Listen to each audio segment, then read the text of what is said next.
In silence I dwell, a ghost beneath the skin. Eyes burned by truth, I bury deep within. The ash of my name still stains the earth. No rebirth, just a memory cursed. I scream through the static of fractured dreams. A shadow of man torn at the seams. Drown me in the crimson mist where guilt and madness coexist. The light I lost, I let it die, buried beneath a fractured sky.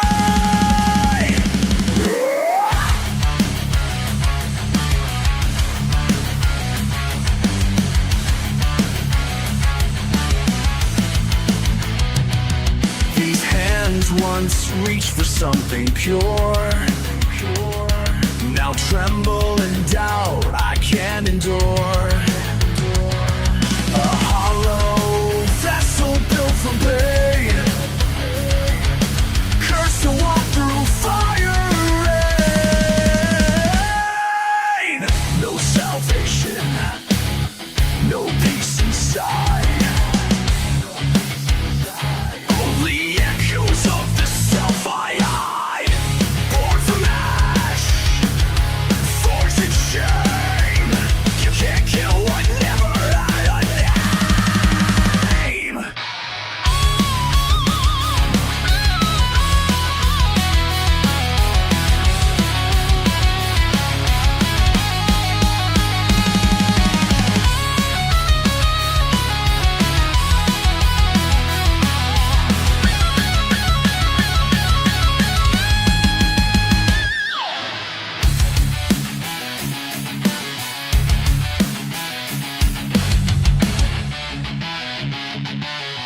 I was never whole, only fragments stitched together by guilt, by fear, by the silence of forever.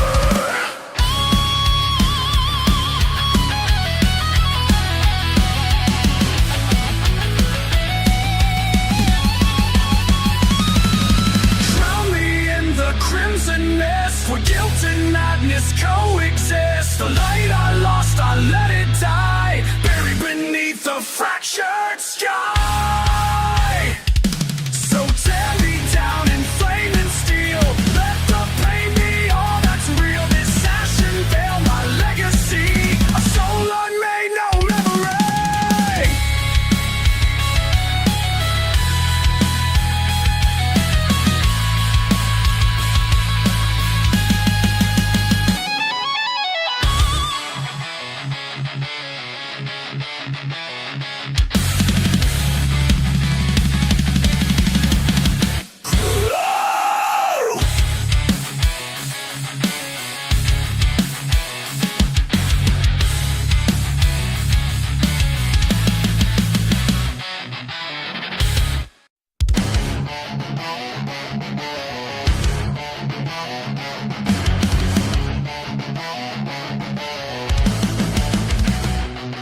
In silence I dwell, a ghost beneath the skin. Eyes burned by truth, I bury deep within. The ash of my name still stains the earth. No rebirth, just a memory curse.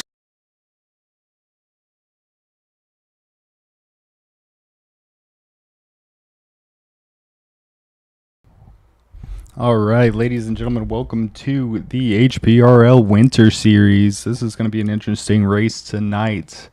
I just got out of the drivers' meeting with the drivers, and we are ready to go. What's going to be cool about this series is that it is a half IMSA, half truck series.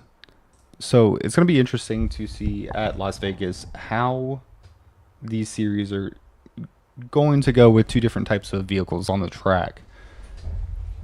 These guys I've raced with personally. I was in season 1. I'm a big fan of the way some of these guys race. We'll see if they can get past each other with the dirty air at Vegas And it's going to be interesting to see because a lot of the track is very dependent on air. And with the trucks running and the ARCA running, that's two very different flows of air going through to each car on each turn. So it's going to be cool to see them coming around the track and to see how that affects each other when it comes to, passing and all that other stuff. Going out, going under, going over. So this is going to be very cool to see. Right now we are standing by for warm-ups. I will be waiting for the start of the race. We'll go over the grid. As soon as they start getting gridded. Right now we're in warm-up.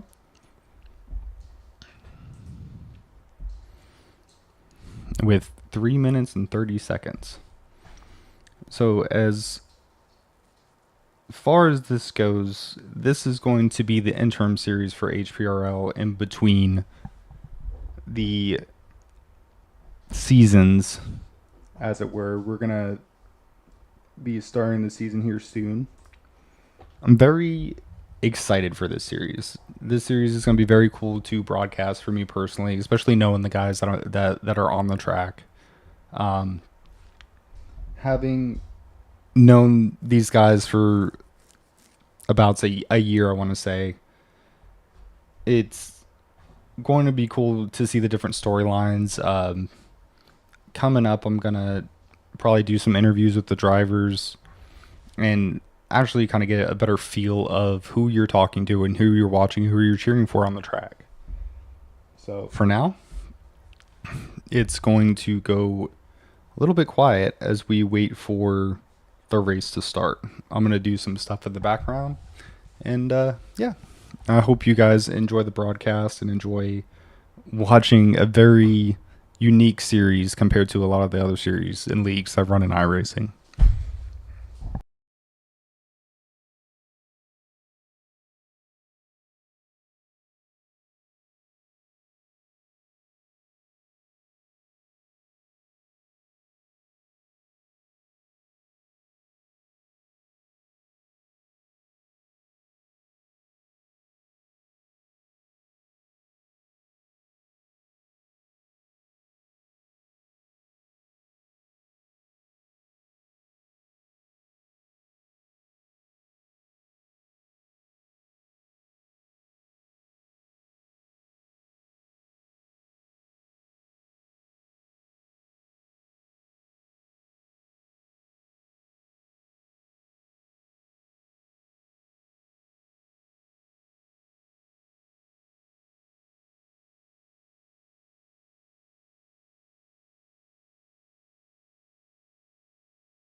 All right, are you guys ready for some racing? We are going to get started here soon. Right now, we are getting ready to grid as they show the checkered for the warm-up session for the race. Some of the guys to watch out there, I would say, would be Duna. Duna is a very fast and very fierce competitor. He is also the owner of the league. I'm looking forward to seeing him race again. And it's going to take a while for us to get down with some of the cars that we are going to see on track. It's a new season, a new grid. It's going to be interesting to see, and I know I keep reiterating it, but two different tracks in NASCAR's, or two different cars, as you were, is very interesting to see, because that is not something you see most of the time on a road course, nevertheless a oval track. So with the paved oval, having trucks and ARCA cars running is going to be very, very entertaining for sure.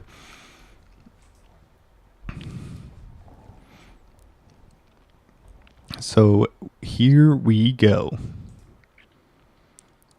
Starting on pole in the trucks is Steve Whitmore, followed by Matt Casbaro.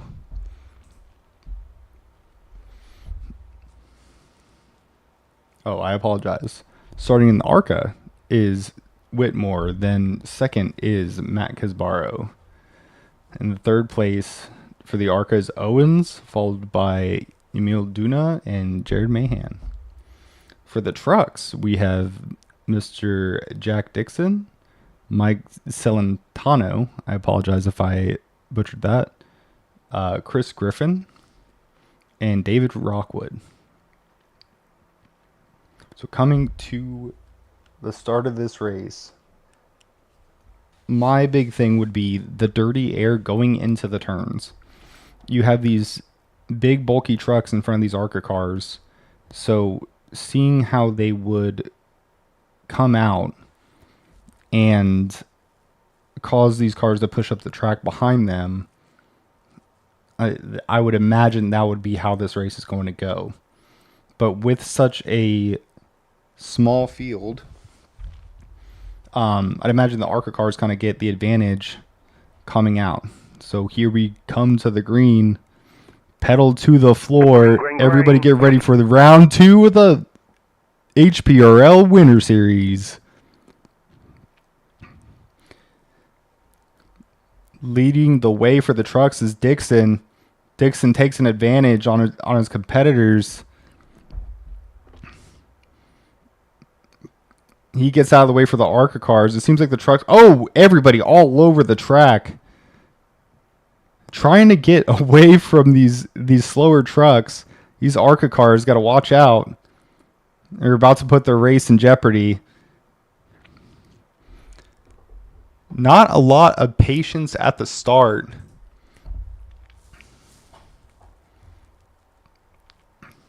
Coming around the track, still leading for the trucks is... Well, now leading for the trucks is Griffin. And for the ARCA, Whitmore. These ARCA cars trying to weave their way around these trucks. It's going to become 2 separate races with traffic, with all of them sharing the same track. The 48 on the bottom of the 77. Let's see if we can move around a little bit and see some of these battles going on. The new fastest lap and Steve Whitmore.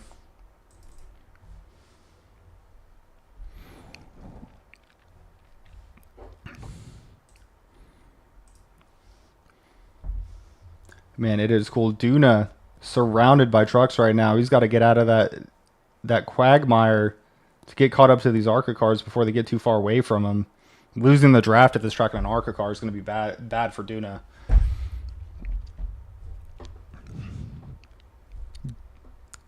Going through all of these cars, learning how to kind of navigate with this extra traffic on track.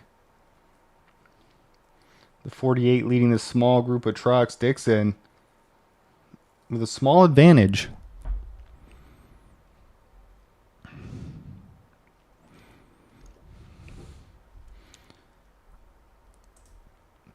Let's see if we can move around a little bit.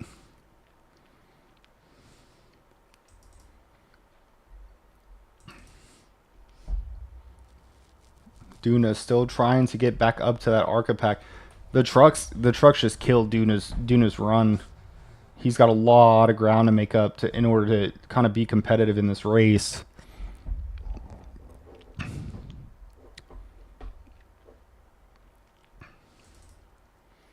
David Rockwood holding off Celentano right now in the 90. Or no, sorry, Rockwood's in the 90, trying to get past the 48 at Dixon. That is your battle for the lead. Those top three cars, Dixon, Rockwood, and Celentano,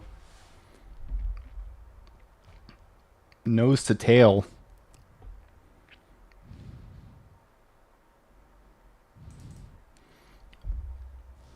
And there is your ARCA being led by Whitmore, with Seth Owens falling closely behind.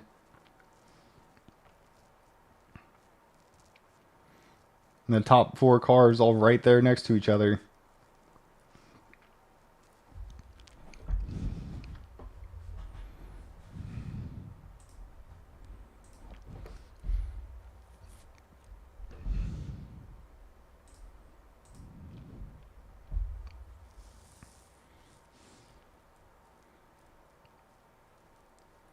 Right now, a little quiet. Everybody kind of single file. Everybody kind of exchanging positions, but nothing too fancy. I just see the three of Owens go to the apron, trying to use that up, but you just can't beat the draft at Vegas. Vegas is very draft heavy, especially in these ARCA cars and in the trucks.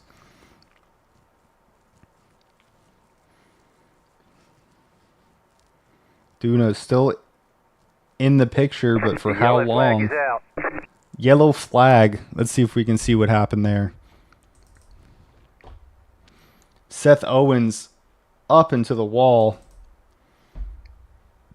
Just gets loose off of turn 4. Doesn't collect anybody. Got close. And he holds the brakes. Let's go live. Seth Owens. And that will bring out your first caution with 124 laps to go.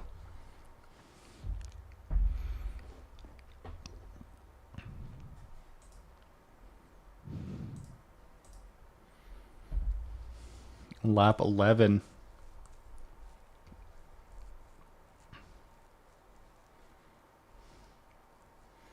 And that was kind of a lucky break for everybody. I mean, that brings Duna back up to the field. Seth not too sure if he had any damage from that, but it looks like his car's in one piece. On lap 11, let's see if anybody takes it to pit row.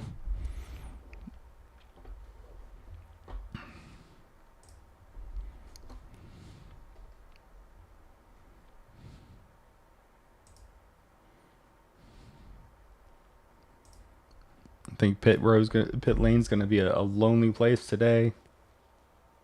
At least in this early in the run. But now it seems like the cars are more broken up. Oh, we have 2 takers to pit, or 3 takers. Got Jared Mahan, Matt Casbaro, Jack Dixon, all pitting this lap.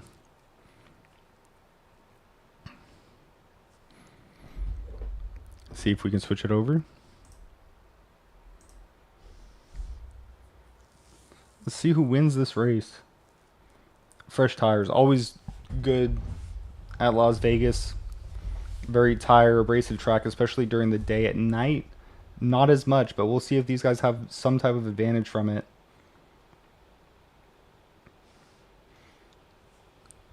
We'll have to look and see. Off of pit row in order. Jared Mann, Matt Casbaro, and then Jack Dixon.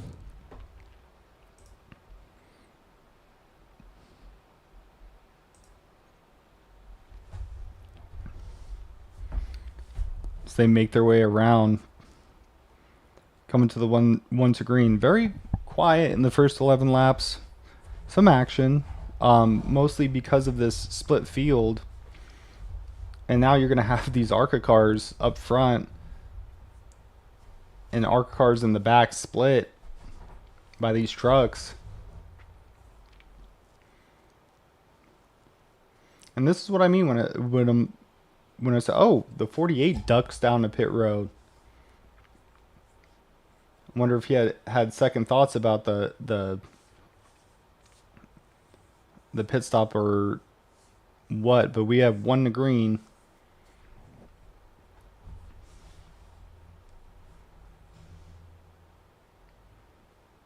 No, I think I'd imagine he wanted to start behind some of those ARCA cars. The ARCA cars is so much faster than these trucks on these tracks.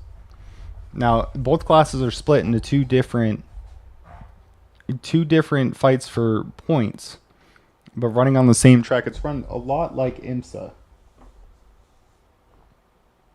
So we'll see if we can sort it out. Hopefully, as we go throughout the season, we're able to kind of give you more points updates on everything that's going on today at the Las Vegas 200.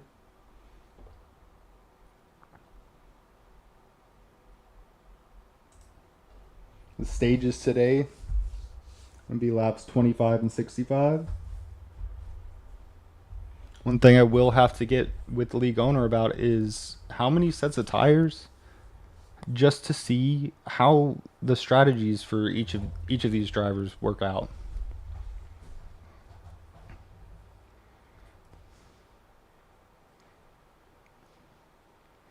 We come around, pace car is in the pits. Green, green, green. And we're back to it. Green flag at Vegas.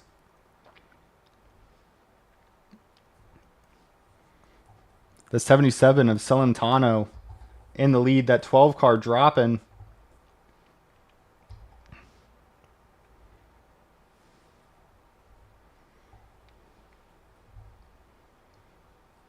Trying to make out the mix of cars is crazy.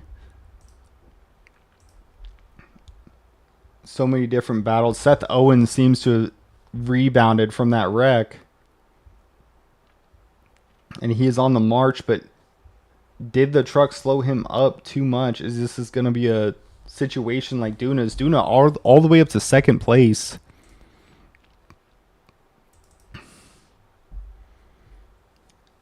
Challenging Rockwood for the lead.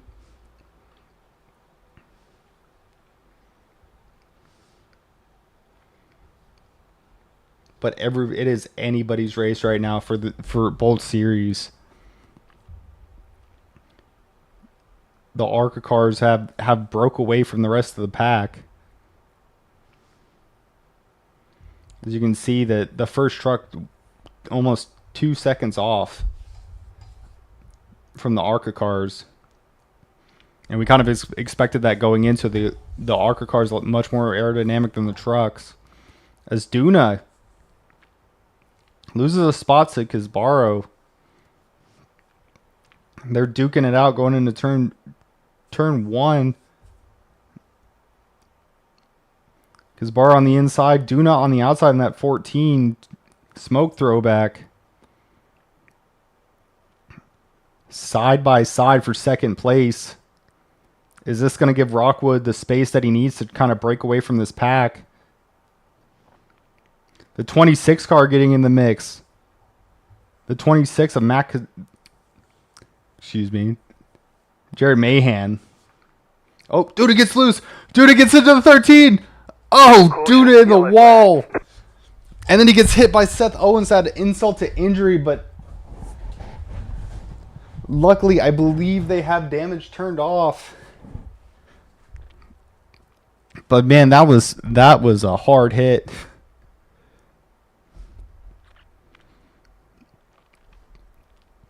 Let's go look at that again. That was pretty rough.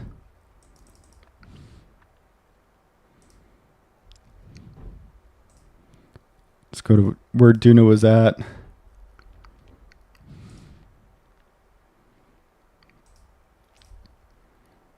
Duna on the outside of a 3 wide that turns to a 2 wide. 13 just gets into it a little bit too hard. Climbs up the track. 3 nowhere to go. You can see him on the brakes. These cars, whenever something like that happens, you can press the brakes as much as you can, but at that kind of they're carrying so much speed they just start spinning.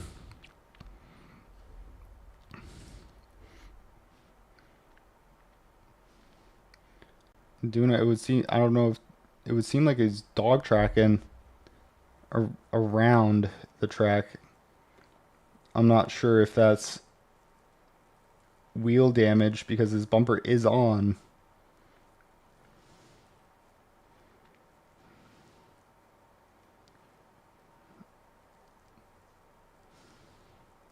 But Duna will take his Chevy into the pits. I'd imagine to get new tires and get some of that damage repaired. It does look like damage is on.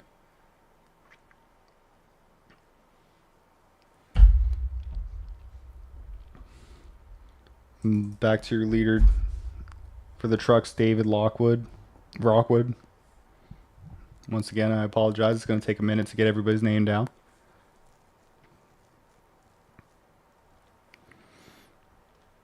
Celentano in second, Dixon in third, Griffin in fourth. As far as the trucks go, then Whitmore in first, Mann.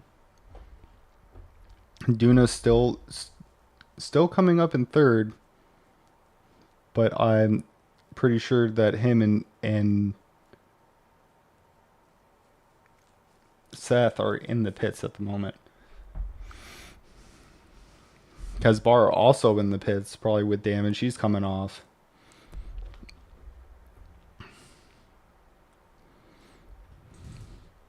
Seth Owens still in the pits. Unfortunate turn of events for those drivers. But that's what Vegas does. It creates this close racing where everybody's side by side, and if one person makes a mistake, it takes a lot. It can take just them, or it can take everybody. Luckily, the trucks were far enough back that they were broken up. It didn't affect them too bad, other than them having to caution everybody being on separate pit strategies.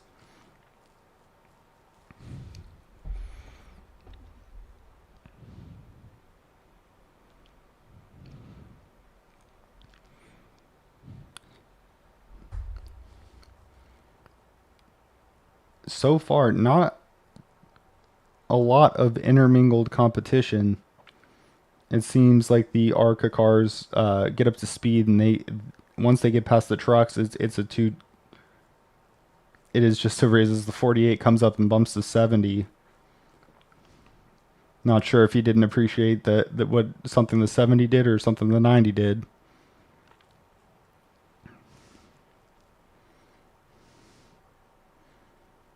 But how cool to see these two cars both on an oval track.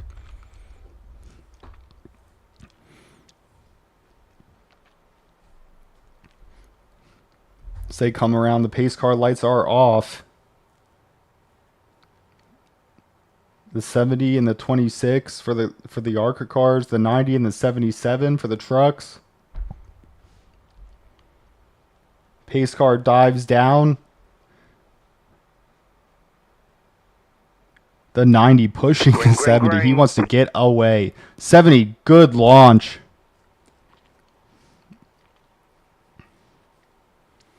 Whitmore gets way out in front of Mann. Rockwood still leading the charge for the trucks in the 90.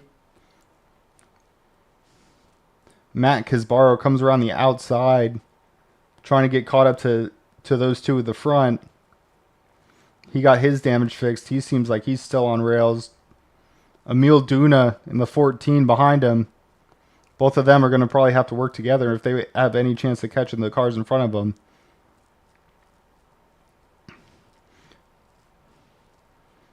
.90 breaking out to an almost second lead on the rest of the trucks.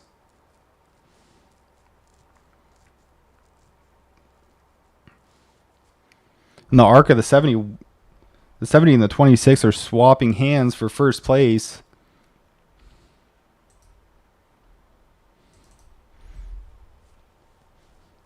Good battle for the lead. 26 on the outside, 70 on the inside. 26 holding close to his right rear quarter panel as they come around turn 2. The 26 clears them coming out. Sorry, I had to wait. I wasn't sure that 70 had a good run on the inside. But the 26 of Man takes the lead for the ARCA. The 70 still putting pressure on his bumper. Trying everything he can to get around that 26 car.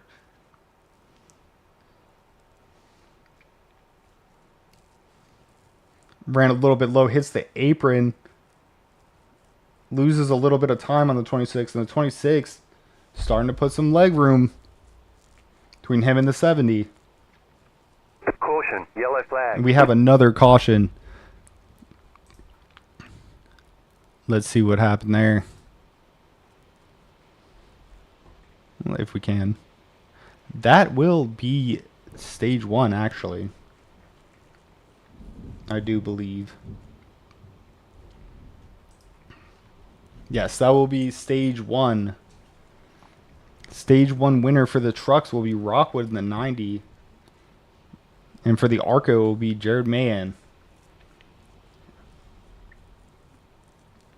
Man, and that was well earned, passing the 70. Almost on the should be on the last lap of that stage.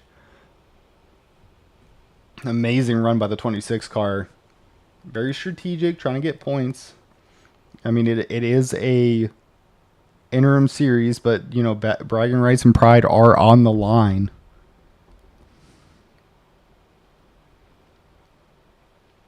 We'll see here. I'd imagine everybody will come into pits depending on what the tire lookout is. But 25 laps at Vegas, I'd imagine some of these guys are hurting for some tires.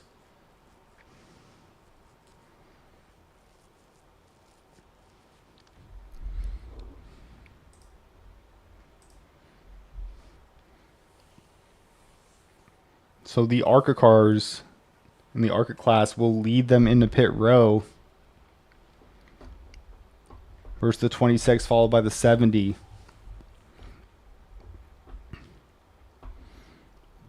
And looks like all the drivers are going to come down.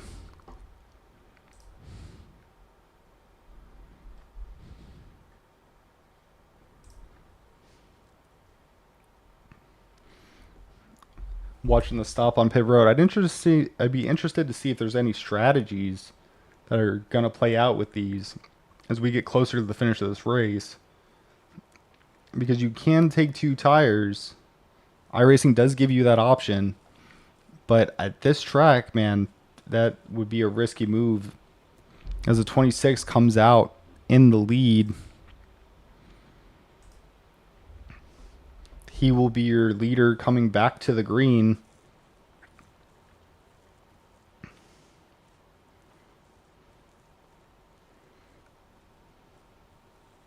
Be Jared Mann and Jack Dixon for the trucks will be leading that charge.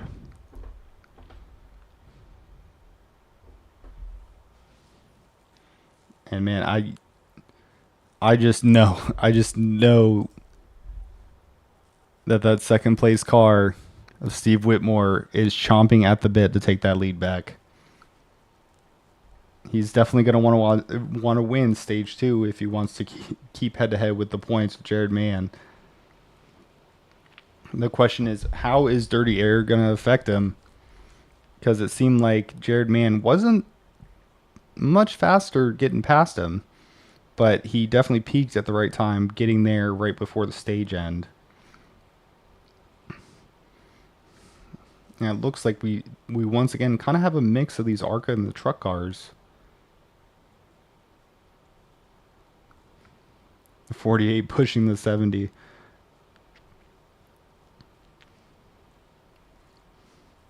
I think after all, these guys are having a lot of fun with this league.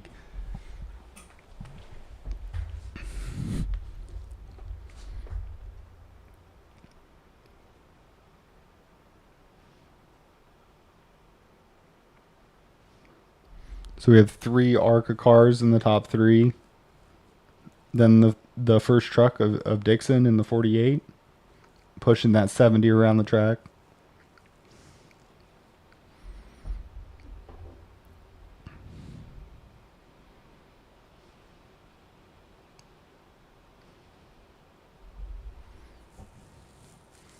And we got Griffin, Duna.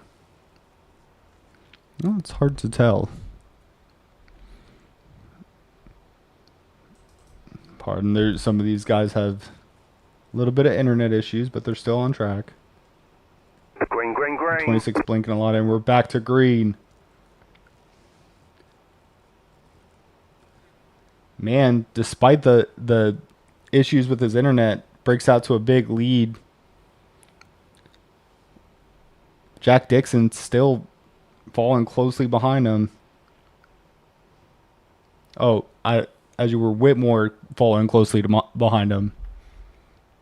I apologize. It's hard broadcasting for two different different series. I couldn't imagine how they do it in real life for IMSA, but this is so fun to watch.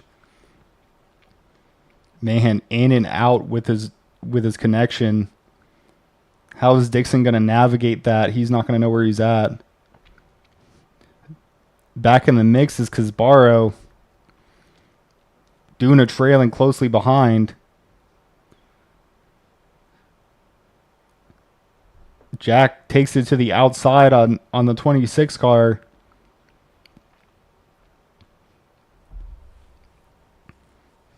And he got that lap. Gets turned. Oh, he goes around. Doesn't get hit by anybody. Oh, spoke too soon. Oh my God, we had a car flying through the air.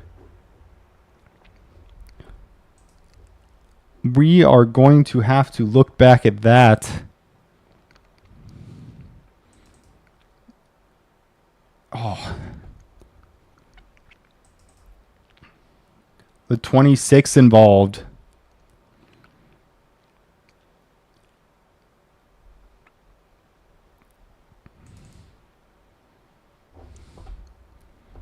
Jared Mann went over with connectivity issues. I imagine that he just did not expect that to happen. When you have connectivity issues in iRacing, if it's bad enough, you'll completely disappear from the track, but it'll look like everything around you is still going the same way. And I think that's what that was a case of. Let's see if we can go back.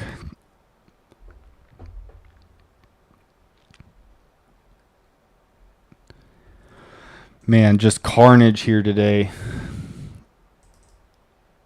Seth Owens in. Mike Celentano involved. You can see him missing his right front fender.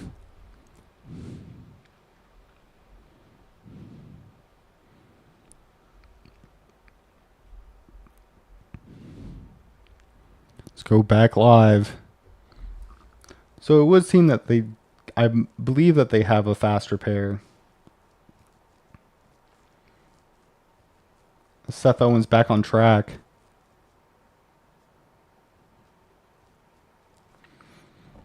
Man, but what a crazy wreck, crazy turn of events.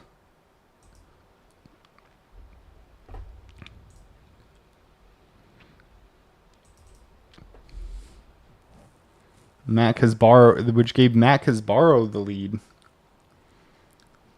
Being trailed by the trucks of Dixon and looks like Chris Griffin right behind him in a natural podium spot for third.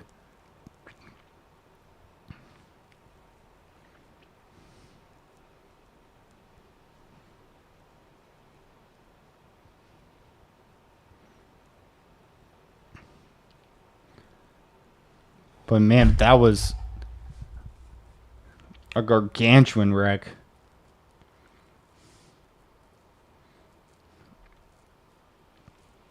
It would seem like Jared Mann's still having issues with his internet. As he starts blinking, we're going to come to the one to go this lap. Coming back from the caution. And now on the front row, we have a truck and an ARCA car. What I would imagine would be happening as Seth Owens gets his lap back is the 13 car is going to put a lot of distance between him and his competitors in that series. But the 70, who has been fast all day, is going to be gunning to get around these trucks, as well as the 14.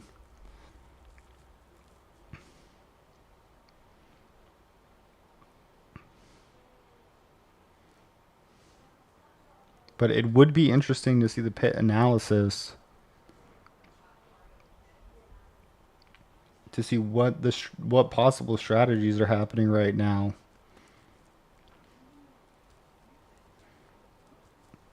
And I think moving forward, that's one thing that we will make sure that we fit into the broadcast. So on the front row, you have Dixon and Casbaro. Coming to the green, we're going to see if that 70 car can get around these trucks and maybe make it up to Casbaro.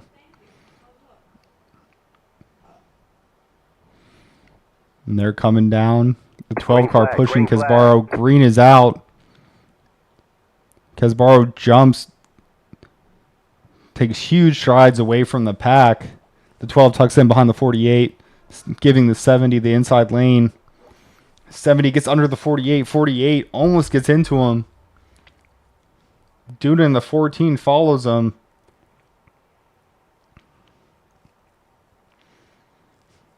Casbaro with the less than a 10th second lead on the 70. He didn't get away as far as I thought he would. Now it's up to 2/10.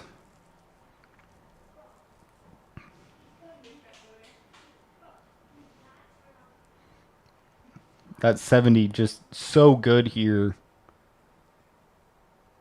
in this car.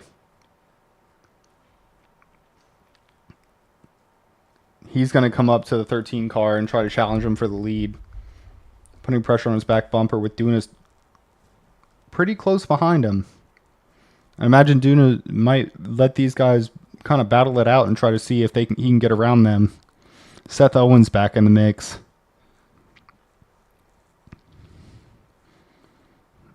And that 13 car holding his own. I do believe the 70 is on fresher tires than he is.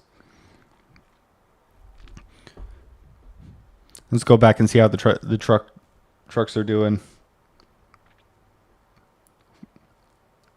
The 48 of Dixon leading the 90 of Rockwood.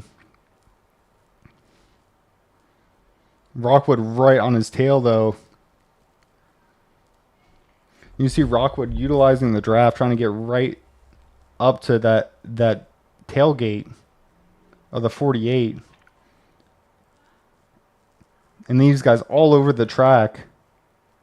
Mahan and Griffin and Celentano behind them, trying to get around.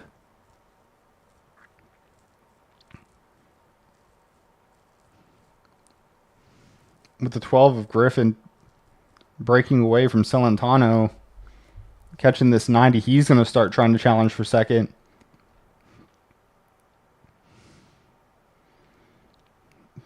And the 90 knows he's coming. He's trying to get around that 48, but that 48 has a solid lead. Trying to kind of force some dirty air on his nose.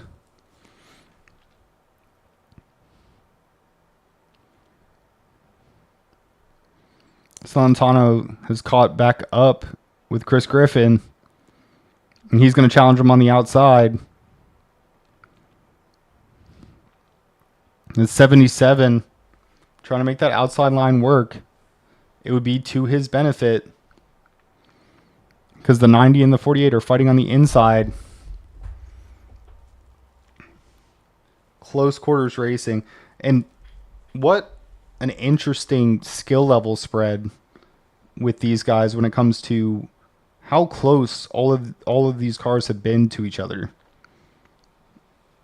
Like, obviously there's a difference in speed between the ARCA and the truck, but both of those both of the respective classes, as the 77 challenges on the inside for the 90, trying to get that second place from the 90, and 90 slipped up a little bit, but they're giving too much space to that 48. 77 almost comes down on the 12 of Griffin. And it seems like that inside line just so dominant at this track right now, with so few cars in order to try to draft up to him. The 90 gets past the 77 and goes back to challenging the 48 for the lead.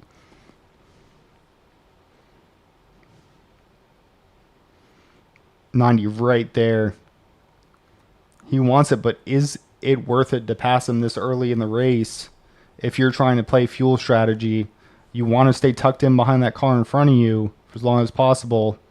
As the 77 tries to dive low, the 48 and the 90 kind of taking a more high arc on entry, but then coming down on exit, putting dirty air on that 77, causing that 77 to kind of get tight. But the 77 is on the outside trying to challenge the 90. And they are nose to tail first through third. 77 comes on the inside, outside of the 90. Oh, he gets into the 90. 90 goes around. Flag is out. The 90 challenging for the lead. Then into the wall. And he has lost a tire. And that won't end his day. But man, what a tough break coming out of that.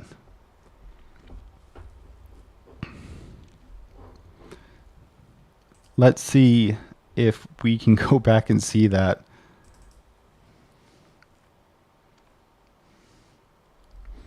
One more time. Maybe in slow-mo if possible.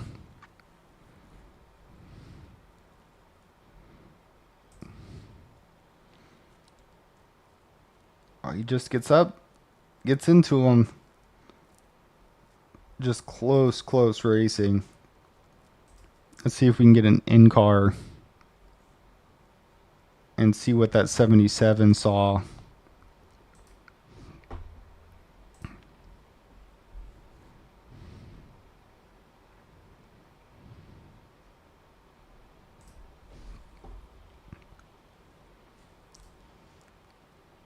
Yep, just the 90 just did not see how much was going on around him. Probably thought he was clear of that 77 and just got into him.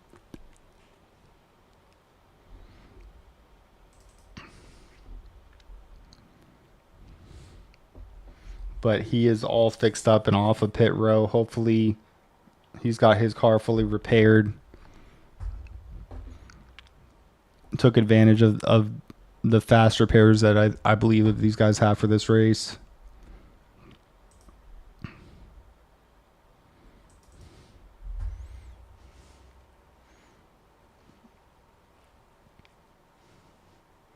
And in the interim, it would seem the 70 has gotten past the 13.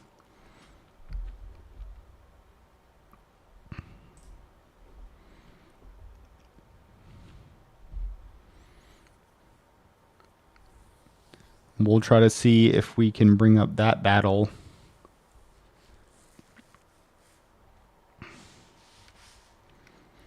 But man, tough break for that 90. I'm glad he's still in it. I'm glad he's still able to finish out the rest of this race. But I bet you he did not expect that to happen.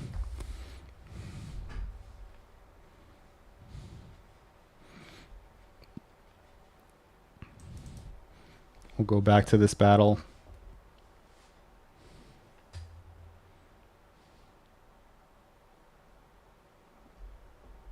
Oh, that's the caution.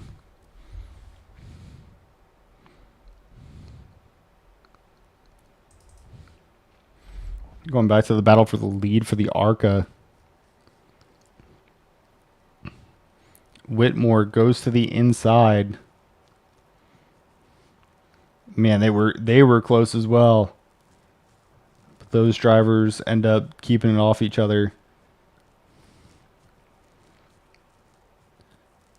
And there was a lot of action. A lot of exchanging of position. But all around, good racing as Whitmore gets the lead from Casbaro right before that caution.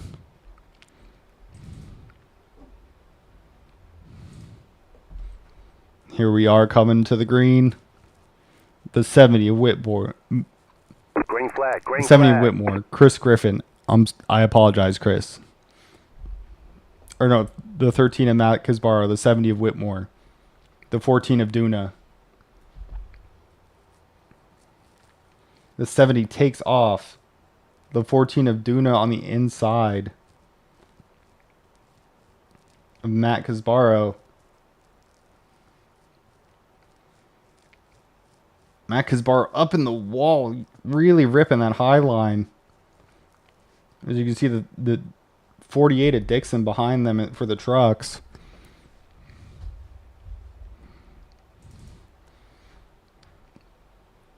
Seth Owens gets by, and he's going to go chase down the rest of the ARCA cars. And it took no time at all for Rockwood to come back up and start challenging Dixon again.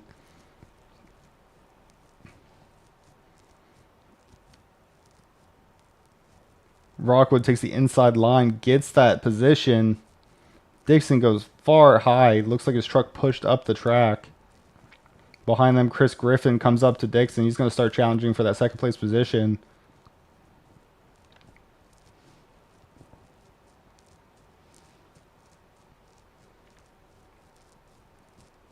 Griffin on his back bumper. And that's Skull 12.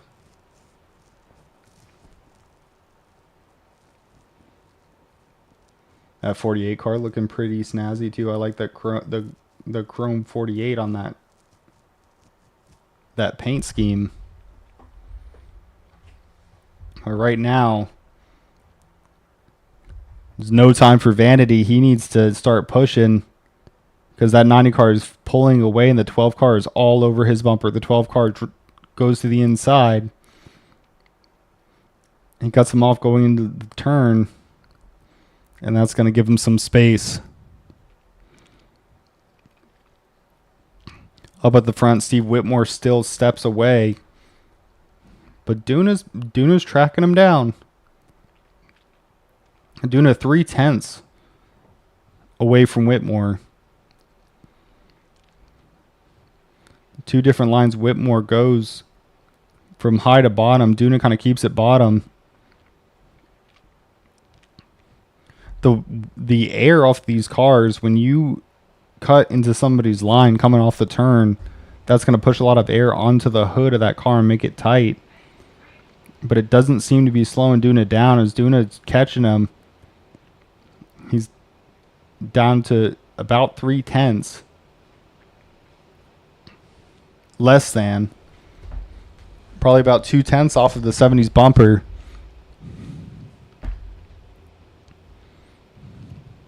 The 70 trying to make sure that he stays in the way. Oh, 70 little bobble there. 14 closing the gap. They're now nose to tail. As you can see, Casbaro in the background. It is a battle between these two drivers right now. Whitmore, Duna. Does Whitmore have the tire to keep going? We're reaching lap 56. Duna's still hanging tight, but Whitmore's starting to get kind of a gap between those two.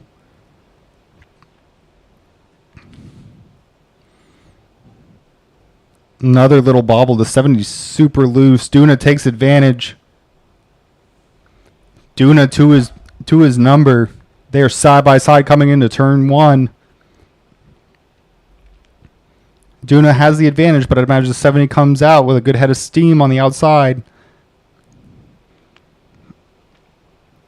They are neck and neck. This is some good racing, guys. Whitmore takes the lead again handily with that run. Duna gets loose. Little wiggle from Duna. He loses more time. The 70 starts stepping away.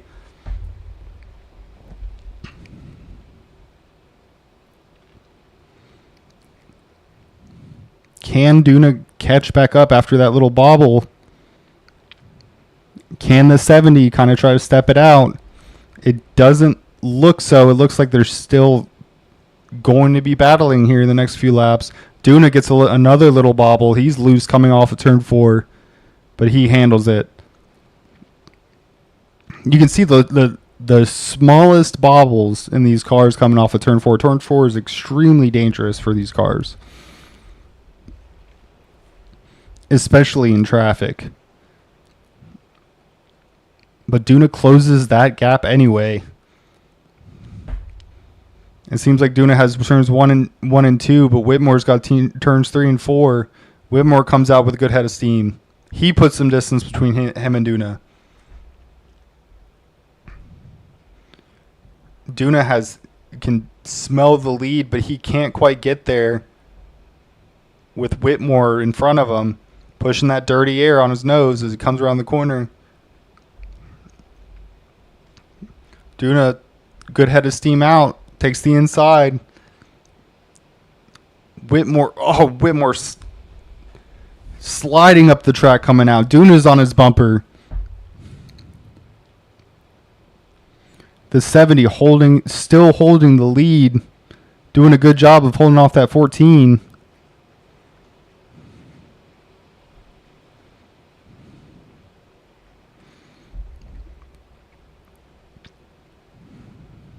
When it comes to the truck, Rockwood has stepped it out. He's got a 2-second lead on Dixon of the 48.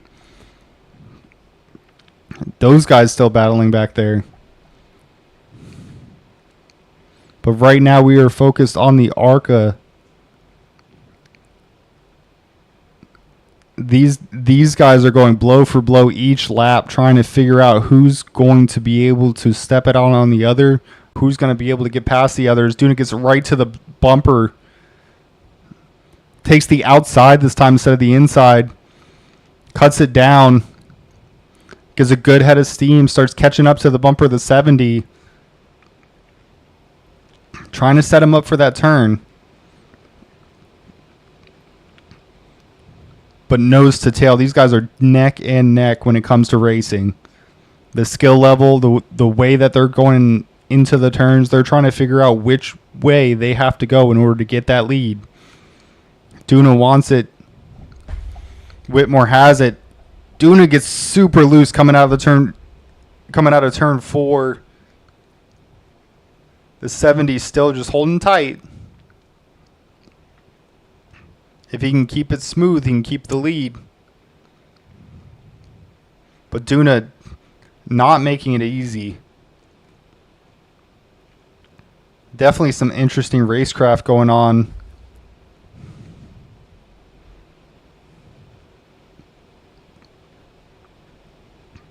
Both of these guys very skilled, knowing and trying to project what each other's going to do going into the turns in order to kind of get some clean air. Duna gets loose again, loses more time on Rockwood. This time he's going to take the inside again, but Rockwood comes down, pushes that dirty air on his nose. Duna comes up, gets loose. Still hangs on to it. But Rockwood's still kind of keeping a gap. Caution, yellow flag. And we have a caution. Man, that was pretty tight there for a minute. Jared Mahan, what happened to Jared?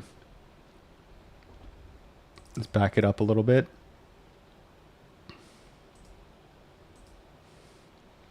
Jared Mahan with the internet issues again.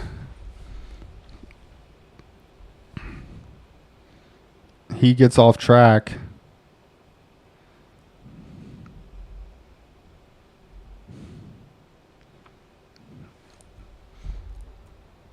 He has taken it to the pits.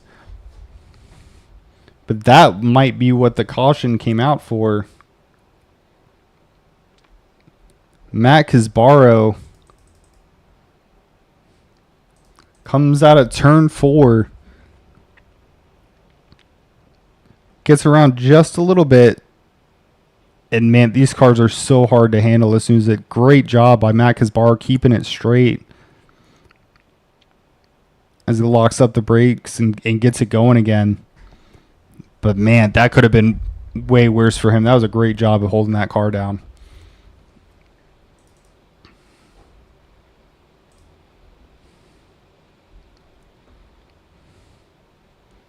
But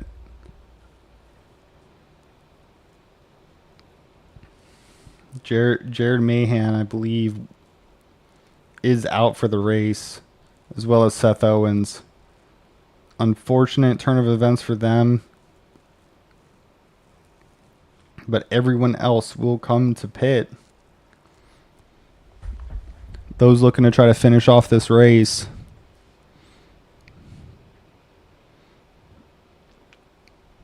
Jared Mahan was the one with the issues with the internet. I apologize for the misgivings and names. Such a strong run at the beginning. Unfortunate for him to have those issues today.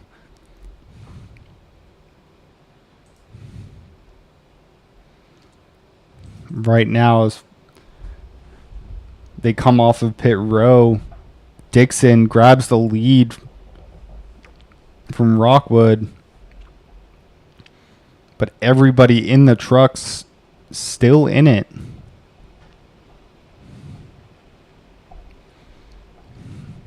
Unfortunate events for the ARCA drivers, putting Owens and Mann out, but all four of the truck drivers still on track. And man, going back and forth, Dixon and Rockwood. Dixon seems to have the faster car, but Rockwood somehow gets around him. I'm sorry, vice versa. Rockwood seems to have the faster truck, but Dixon keeps getting around him. Let's see if Dixon can find some speed and maybe step away from him this time, the way that Rockwood did last time. The front of the ARCA again, Whitmore still in the lead, but Duna is still in second, coming off 1-2 as they went in. But waiting in the wings is Chris Griffin. He has been fast. He has a few laps light under his belt. So we'll see how he navigates these trucks, if he can get back up there and make something happen with these two guys battling. As the pace car lights are off for the ARCA, it's going to be Whitmore, Duna, and Casbaro. For the trucks, it's going to be the 48 of Dixon, the 90 of Rockwood, the 12 of Griffin, and the 77 of Celentano.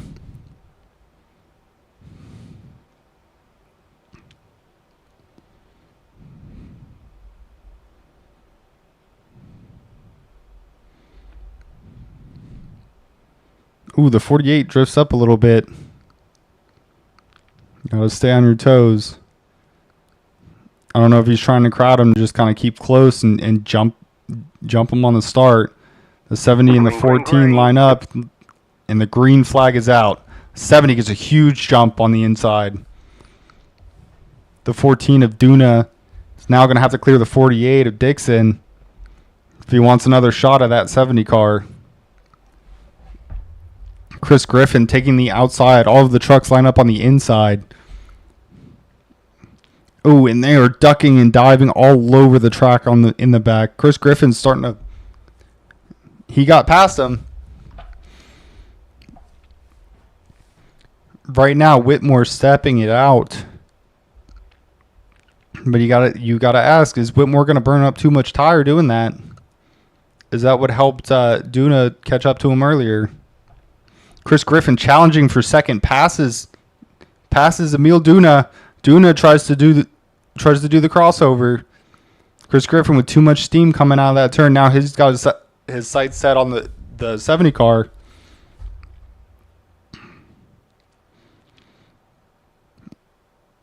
But Whitmore, as we saw earlier, so good at blocking.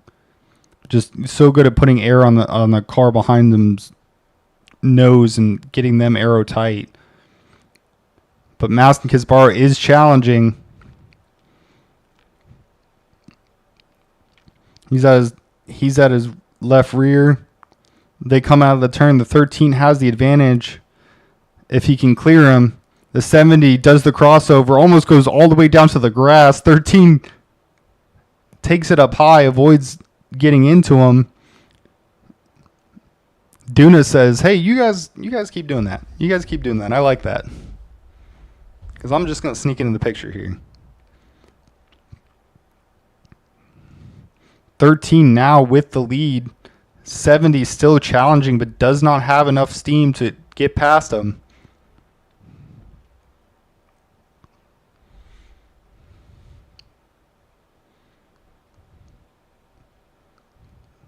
All these guys so on par with each other. This time the 13 in Kisbaro has the advantage. Seems to be picking up more speed as the track gets cooler out. Duna is still in the picture, but it looks like he's fading. As we go back to Jack Dixon, him and the 90 going back and forth. Dixon keeping the lead, but barely. The 90 taps him. Gets the advantage on the inside, but the 48 has the advantage coming off the turn, getting that run. So now the 90 and the 48 battling side by side as Chris Griffin comes into the picture. Chris Griffin tries to take advantage of that pass. Follows the 90 through. Now he's going to challenge the 90 for the lead. He goes high, then ducks low. The 48's still there. Chris Griffin takes the high side. The 90 runs him up the track a little bit. The 48 trying to find a hole.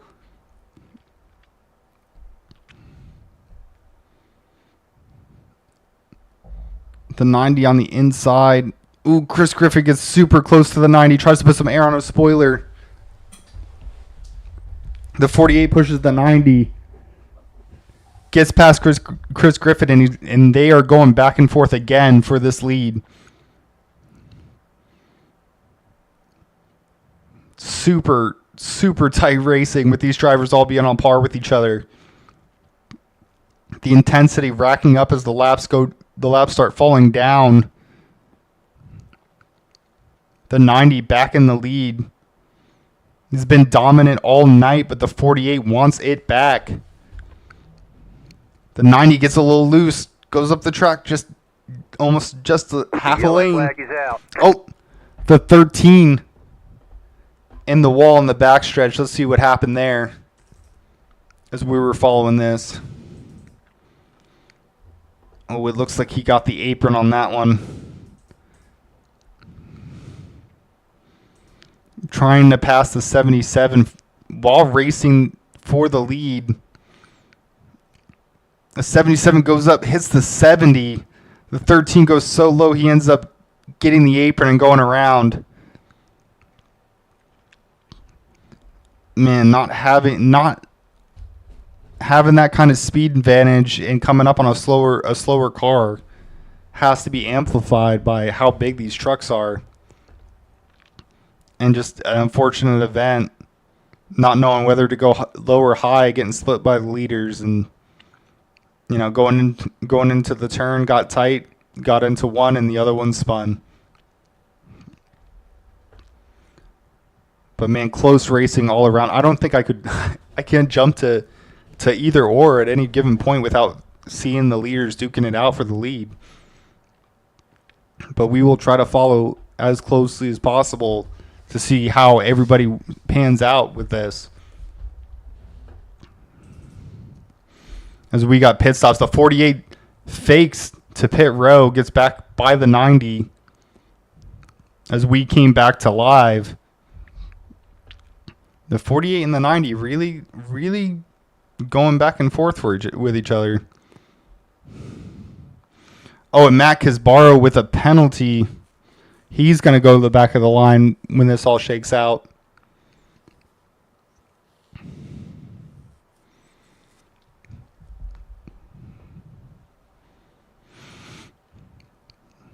Man, tough break for Matt Kasbar. He was hauling up to the front.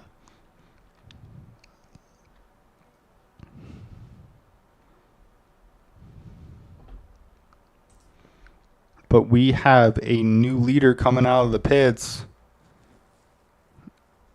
And it is going to be Emil Duna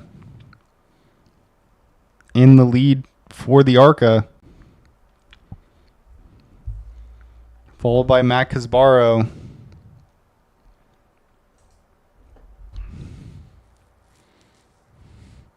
The 48 and the 4890 and the 77 will all be. Well, the 48 and the 90 will be at the front. The 77 is 2 laps down. He will probably go to the end of the pack before the race restarts. But now we have the problem of the trucks being kind of a barrier for these ARCA cars. And you've seen guys throughout the race tonight. Some have taken advantage of those trucks being a little bit slower, kind of used them as picks. I imagine that's what was kind of going on at the end of that stint with Kasbaro. Kasbaro just took it a little bit too low. Otherwise, he would have ran away with the lead on that. And you hit the apron and the back end of these cars just goes around. So now it's going to be Rockwood, Dixon, Duna, Griffin, Whitmore, Kasbaro with a lap down car of Celentano following up in the rear.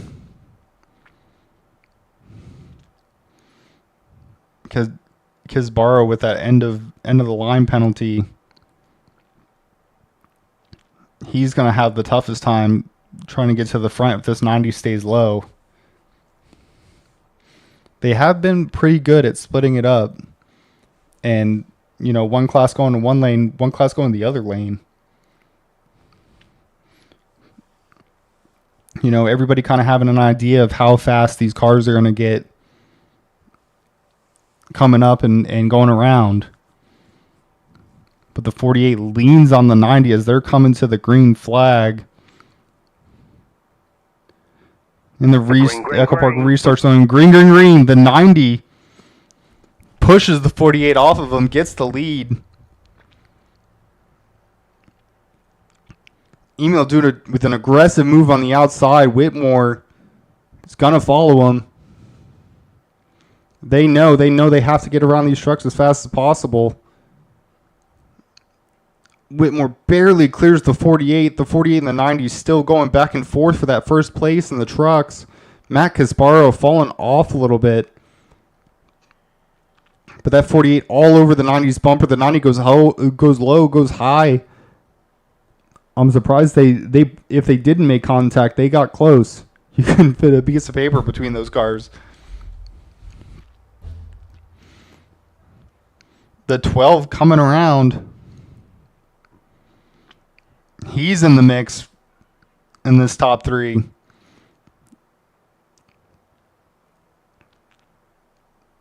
Ooh, the 90 leans on that 48. Leans on him again. The 48 still holding strong. But the 90 trying to side draft him. Pulling back. He goes up into the wall. The 90 loses the spot to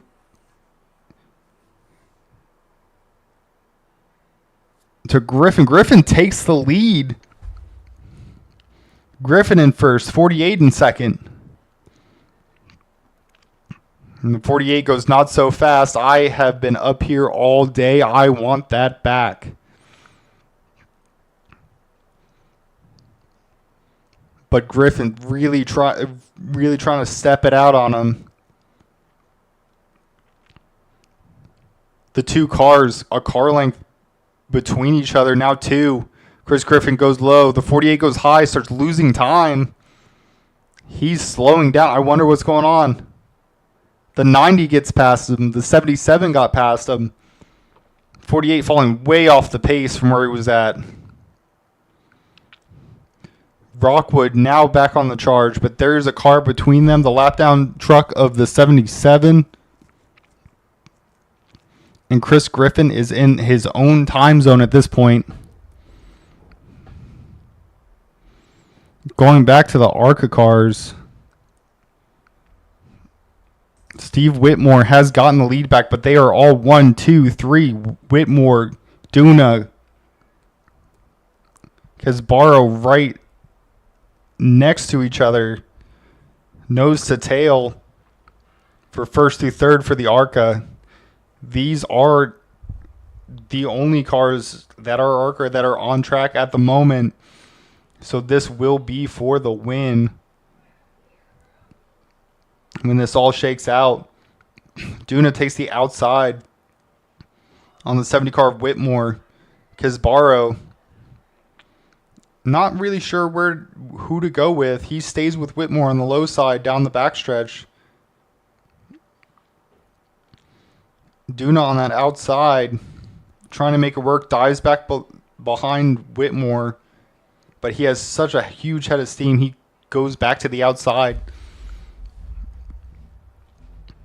Casbaro behind him. Casbaro goes to the inside now.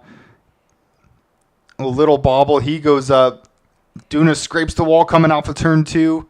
Casbaro gets past him. And now he challenges Whitmore for the lead.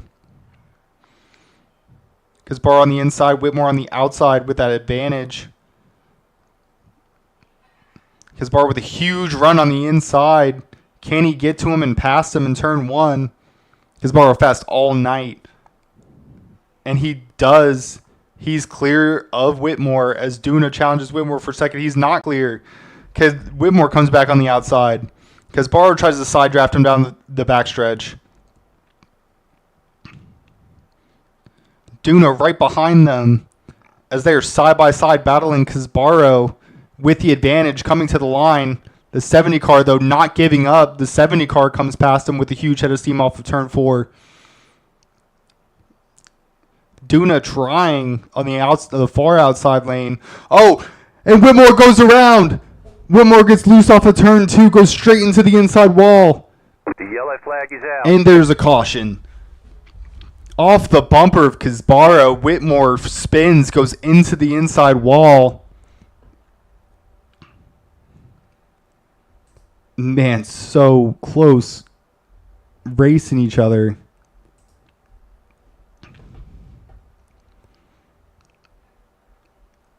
And let's see if we can go back to that.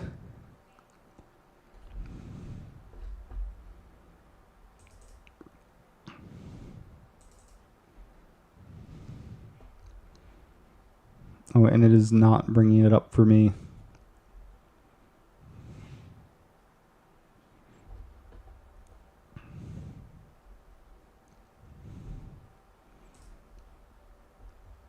So we will go back live. That was intense racing. Gone wrong between the 13 and the 70. Whitmore and Casbaro. Whitmore just got loose coming off the turn.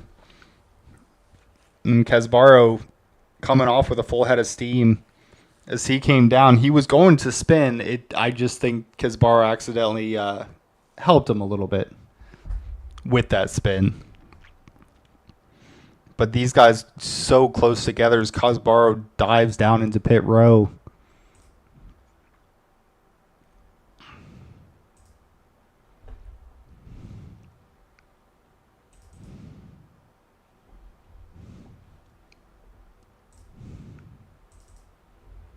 Everybody down on pit rows. Looks like it's going to be Emil Duna coming off.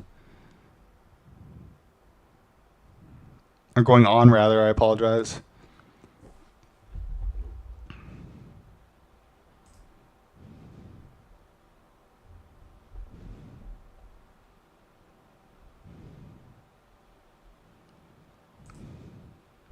And everyone on track is in for their pit stop. Casbaro comes off first.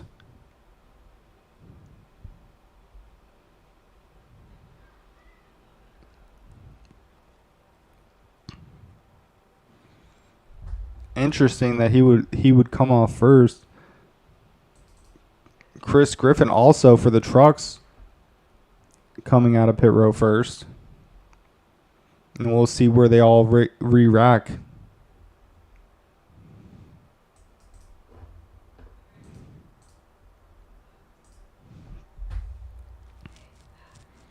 Your leader for the ARCA will be Emil Duna, followed by Matt Casbaro.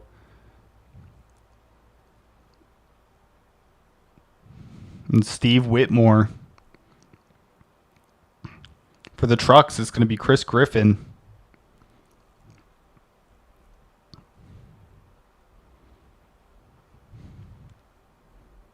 David Rockwood. And Jack Dixon.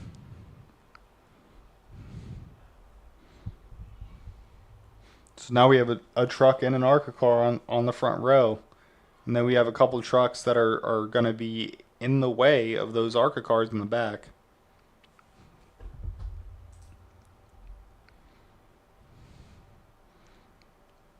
And the pace lights are out.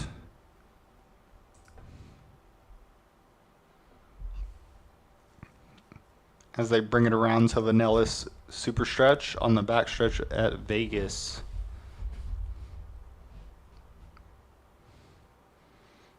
And if you guys are late to the party, we are watching the Winter Series for the HPRL League on Veterans and Affiliated Networking. That is the channel that they will be on next week. If you guys are interested in continuing to watch, I will change from my personal channel to Veterans and Affiliated. If I can, I will try to link it in the description after this race is over. But the pace car is off. And we are going to follow the leaders to the line. Green flag. Duna jumps.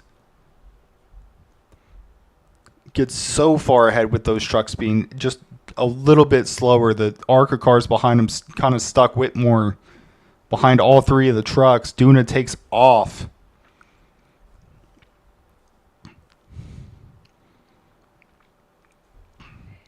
Chris Griffin leading that line of trucks. They try to stay out of the way of these ARCA cars as they come around, but they're still racing for position. Whitmore on the inside of that 90.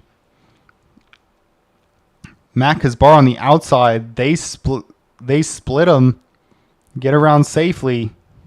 And now they're going to do the same to Chris Griffin as Steve Whitmore dives down to the bottom.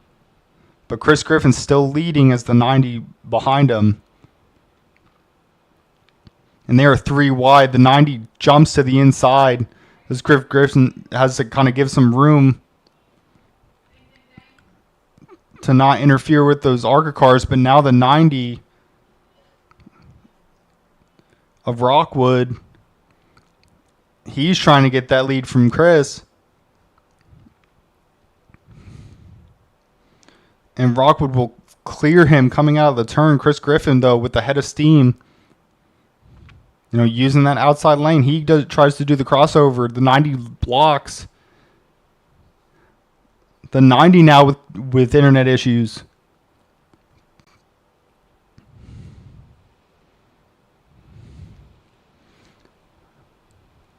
The 90 kind of stepping away from Chris Griffin right now as they pan out, but no incidents to report. That was excellent driving by those guys. Now the 90 with the lead. Chris Griffin in second, Dixon in third. Dixon is pretty far. He must have gotten some damage because he's 26 seconds off the pace of these two leading trucks.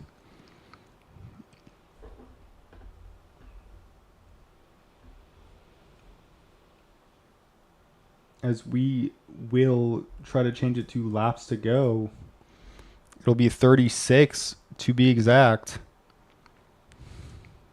And it looks like a 2-truck fight for the Truck Series.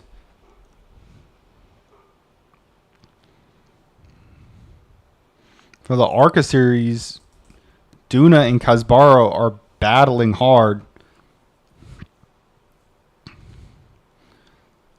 Are they going to make it? They will make it 3 wide coming off of turn 4. Casbaro trying not to get to that 48 truck. And they clear him. Casbaro with the advantage on the outside. He might clear Duna coming out. And he does. Mac has borrowed to the lead of the ARCA. Emil Duna taps the wall, but he keeps it straight coming into turn 1.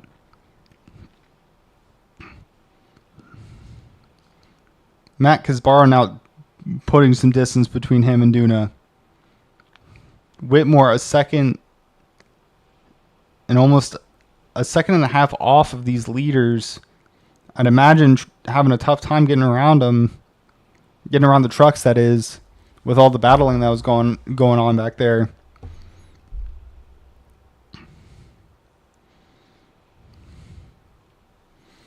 I would be interested to see what happened to that 48 truck for him, because he's gonna fall. He might start falling into the clutches of the 90.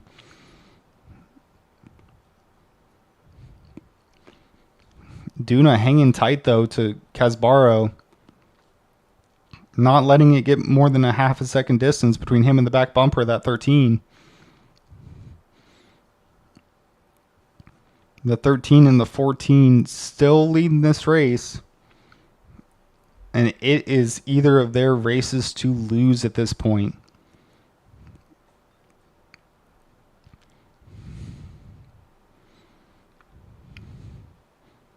Matt Casbaro with that Hello Kitty car leading the Tony Stewart throwback Coca-Cola car. Oh, and Casbaro gets loose again. Casbaro leading the race gets loose. He saves it, but Duna is out of this time zone. Matt Casbaro, I said it was their race to lose. And that might just have been it. He's going to need a caution or a failure on Duna's part in order to catch back up, as Duna steps it out to a 3-second lead after that mistake.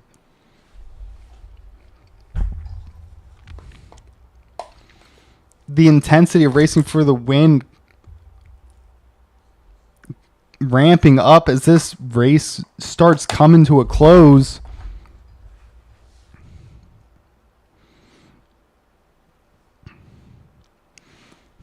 And back in the pack,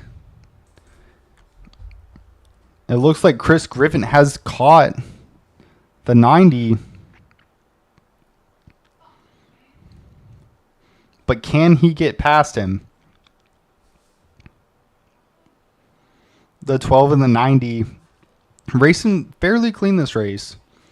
I don't know if there were any issues from. Oh, and the 48's around.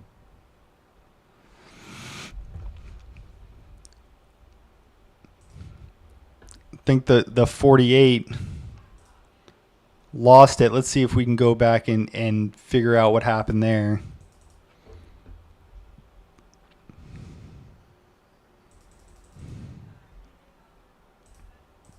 Yeah, 48 comes out of turn 2, gets a little wiggle, and just goes around. Almost saves it, and then comes to a stop. Good job for him not getting into the inside wall or hurting his truck, but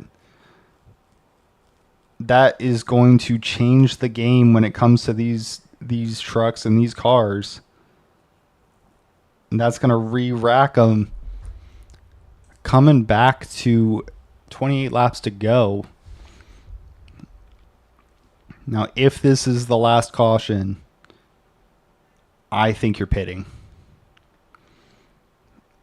At this point, I don't think it would be a good idea to stay out, as the 3 ARCA cars come in, and Chris Griffin in the 12 on the trucks will stay out. Risk versus reward. I mean, he was catching the leader, but will he be able to hold everybody off, as he will be the only person to stay out? Going to the pit lane view. Let's see who makes it off first. It's going to be Duna, followed by Whitmore, then Casbara for the ARCA. Then it's going to be the 90 of Rockwood. The 48.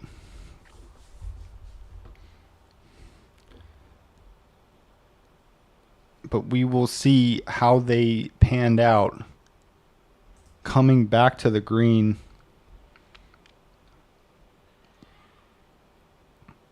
The 48 of Dixon being a lap down, so it's going to be a race between Griffin and Rockwood.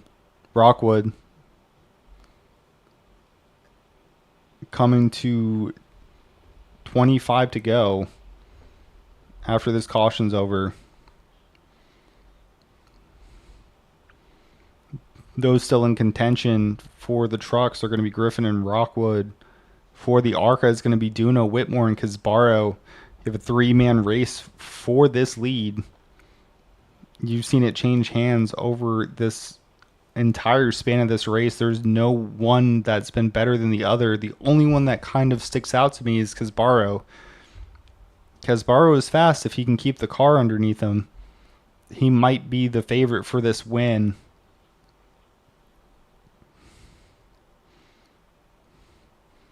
From here on out, though, he's going to have to hope for no mistakes as he bumps Duna. Plays a little Kyle Busch.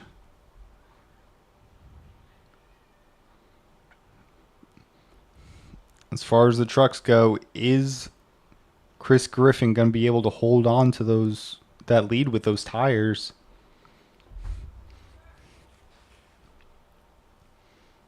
I'm not sure how long it's been since he's pit, but he's definitely put some fast laps down. And these trucks aren't like the cars where you can kind of get somewhat of a buffer and drive away from your opponents. He's got these cars that he's going to have to be racing to try to keep them between him and the 90 of Rockwood.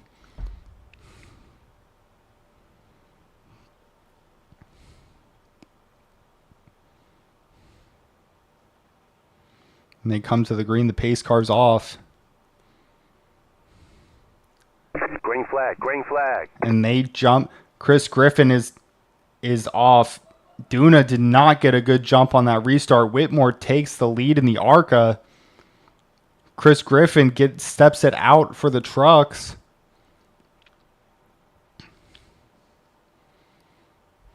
Now it's going to be between... Casbaro and Duna, they're racing side by side. Casbaro wants it. Duna has it. Casbaro says, I have somewhere to be, and that place is the lead. He is coming after Whitmore. Steve Whitmore is about to see a whole lot of pink in his rearview mirror.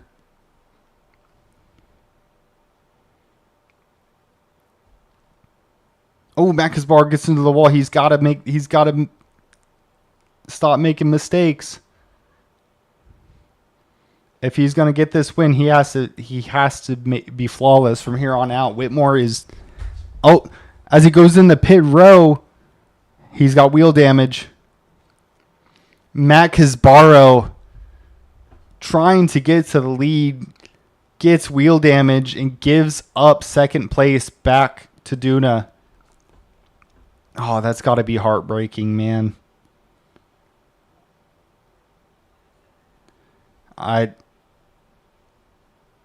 He had a drive-through.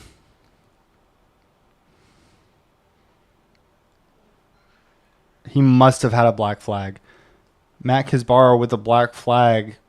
I'd imagine from passing under yellow, maybe jumping the start in order to try to get up there. But he will fall back to third. Steve Whitmore now leading Duna.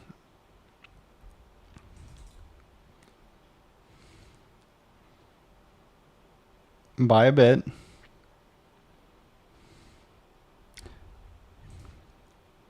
I was on the wrong time.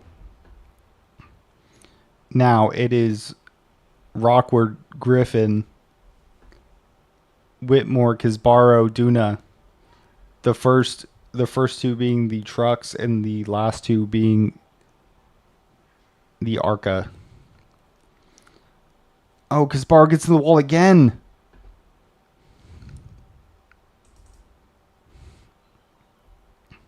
Kaspar making these mistakes. He might have to come back down pit. Yeah, he does. He has a bent. The camber on his tire is all the way inboard. So Matt Kaspar back to pits.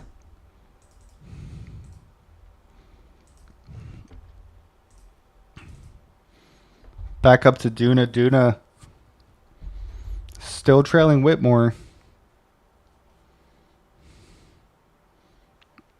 I think Duna actually had to come into pit as well. He's got quite the gap behind Whitmore.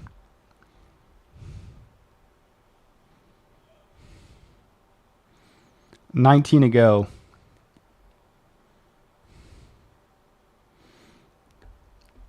So for the ARCA, Steve Whitmore with a huge cushion on Emil Duna. Matt Kaspar with a few mistakes getting into the wall, running third.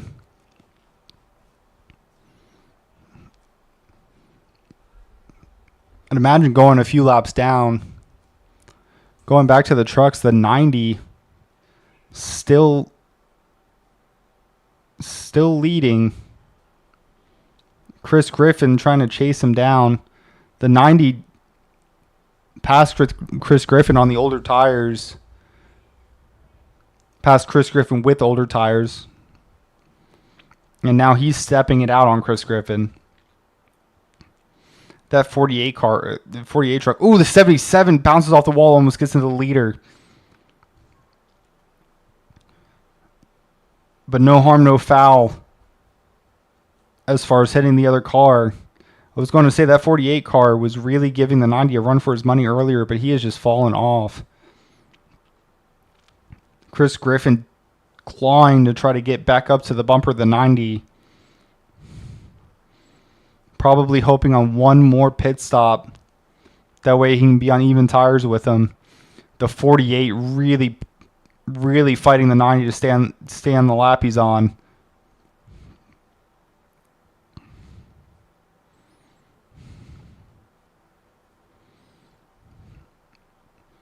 But now the 90 of Rockwood and the 1 of Whitmore, the 70 of Whitmore, both in first place in their respective classes. And the laps are winding down, 15 to go. That 90 car really wants past that 48, but that 48 is giving him hell coming around these corners. The 90 car goes high, backs off, lets that lap down 77 truck kind of scooch on past him. Now the 90 pushes back, trying to make something happen on the outside to kind of put more space between him and Chris Griffin. If I was the 90, I wouldn't push it too hard. These cars are a lap down.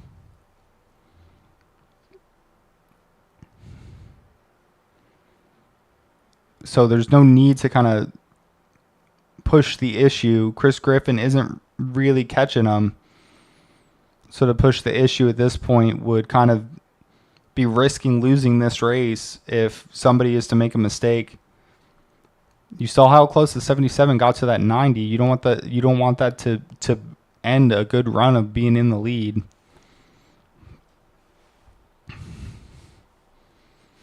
You're looking at the ARCA timing. Duna up 10 seconds from where he was at last time we checked in on him with Whitmore. Kaspar now 6 laps down after that wheel damage.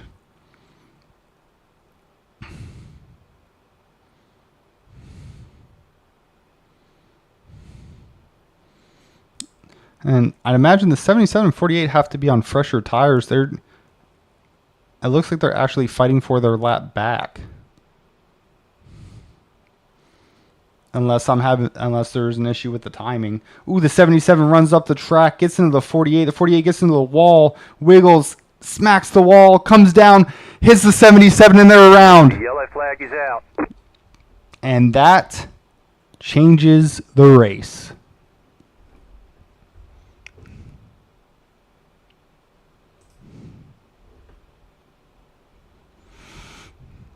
And we are now 10 to go.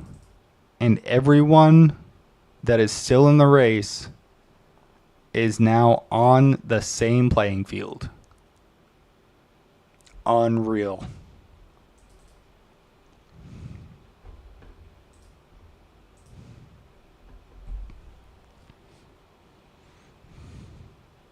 The 70 of Whitmore and the 90 of Rockwood leading this race handily. And now, with 10 to go, we are re-racking the field.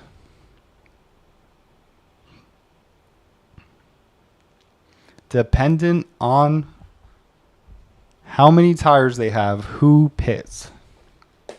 The 70's in.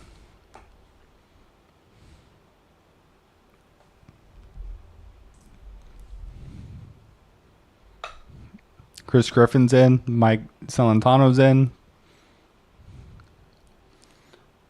How does this change the race? A wise man once said, how the turns table.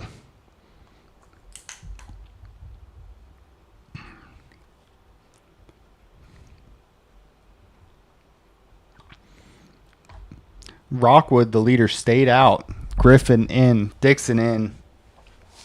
Or Dixon still out, sorry. Celentano pitted in. So now you have two trucks that are now on fresh tires coming back out.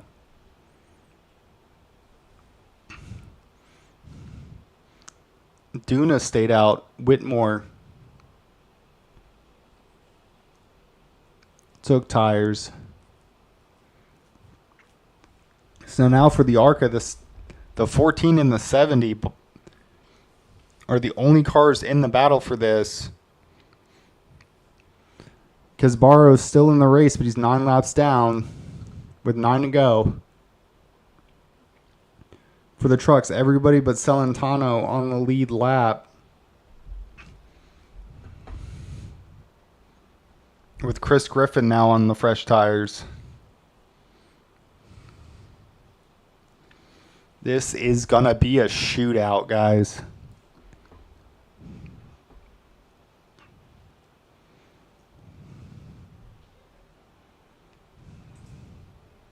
One lap to green for a 7-lap shootout. You guys saw how even these guys were on skill level. Racing the wheels off of each other almost literally.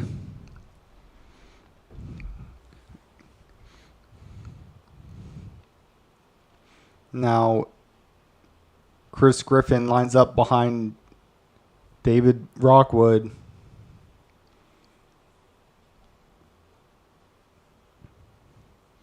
Behind Duna, Whitmore. These are your ARCA and truck races for this win with 7 to go.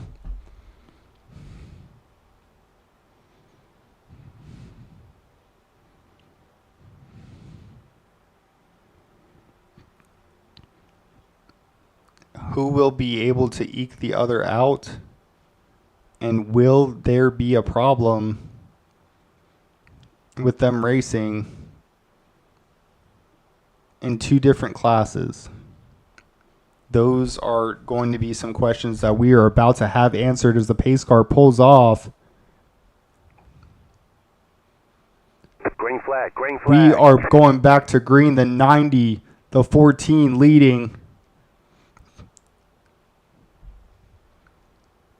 The 90 jumps out, but the 14 comes back on the outside. They are not racing for position. But the 14 and 70 are. They get ahead of the trucks. The 2 ARCA cars pulling away as the 90 and the 12 fight for the lead. For the ARCA, Duna in the lead. Whitmore behind him. Whitmore on fresher tires, but Duna is pulling away. For the trucks, Chris Griffin puts it on the outside of the 90. He is trying to get past them. They are neck and neck coming out the turn. The lap down card, the 77, tries the inside. Chris Griffin takes advantage, pulls to the lead. The 77 now on the inside of Chris Griffin. The 90 goes with the 77. Back up behind Chris Griffin. Back below the 77. The 90's trying to look for some type of advantage to get back up there. Chris Griffin hoping that 77 doesn't try to dive bomb him. The 77 trying desperately to get his lap back.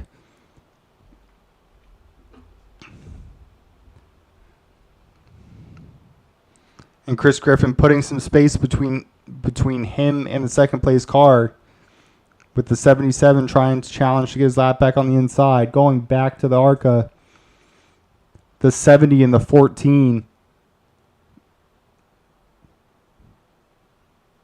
Car length separates them 200 miles, and the leaders are separated by 1 car length. The 70 goes high. He goes low. They're going down the front stretch. He almost tops the back bumper of Duna.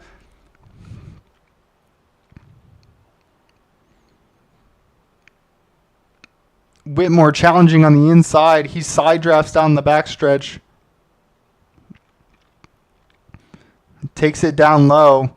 The 14 of Emil Duna gives way, gets behind him, tries to side draft him down the front stretch. Doesn't have enough of a run to pass him. They go into turn 1. Duna on the outside, losing time. Now there's a car length between himself and the back bumper of Whitmore. 2 to go. The yellow flag is out. Yellow flag. And we are in a green, white, checkered. Chris Griffin.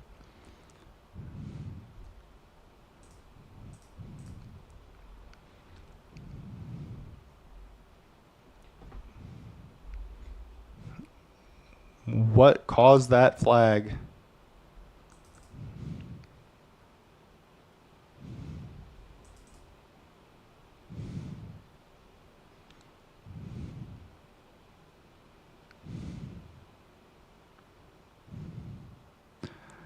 Oh, Celentano. Ooh, almost goes airborne on the backstretch around the front of Chris Griffin. Celentano misjudges coming out of turn 2. Goes a little bit too high. Gets into Chris Griffin. Chris Griffin puts him in the wall.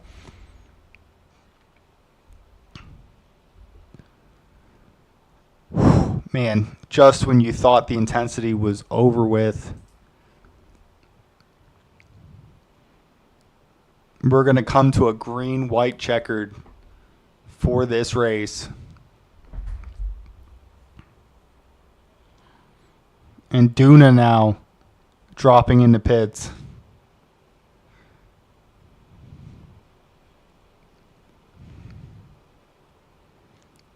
Mike Celentano back on pits.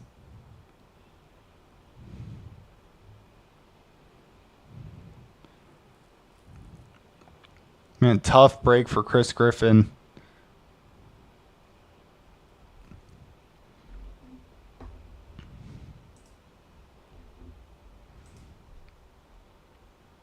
Or was it? He is actually leading still. I'd have to imagine that gave him some damage. So even after that, yeah, he's feeling it out, trying to make sure his truck's still working right. So now Whitmore, Griffin, Rockwood, Duna.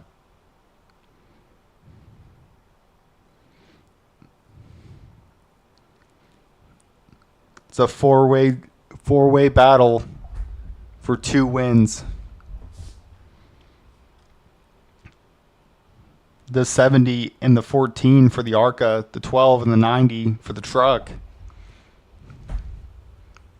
Can Chris Griffin hold off the 90 of David Rockwood for this win with that damage, if he has damage. And now they're going to be staggered diagonally from each other. So how is Duna going to navigate this traffic with 3 laps to go?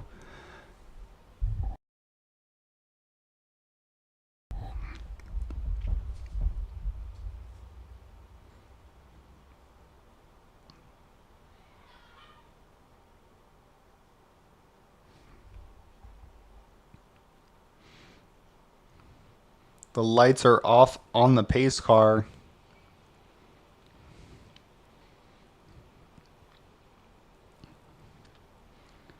And so many battles here today. I don't know how to keep up.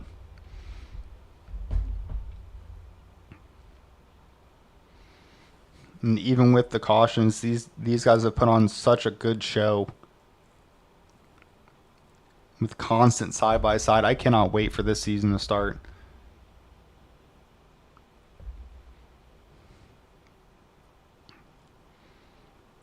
So the 70 car is going to be able to pick up speed faster than that 12. And that's going to give the 90 the inside line. But then where does Duna go? Duna does not have time. But these guys might not give him a choice if they're trying to race for their win. The pace car dives off. The 90 right behind the 70. The 14 backing up a little bit. 70 takes off. 14 dives to the out, or jumps to the outside. 90 dives to the inside, takes the lead.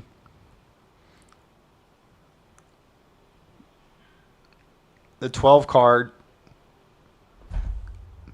I'd imagine the 12 truck fighting that damage.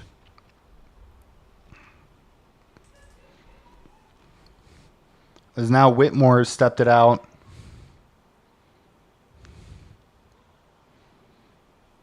Will the 14 be able to make up that kind of time? As we're on the final lap. Steve Whitmore leading the race. Emil Duna closing, but not fast enough. Coming out of turn 4, it's going to be for the ARCA. Steve Whitmore has won round 2 in the HPRL Winter Series. For the trucks, David Rockwood beat out Chris Griffin. Coming toward the end of that race.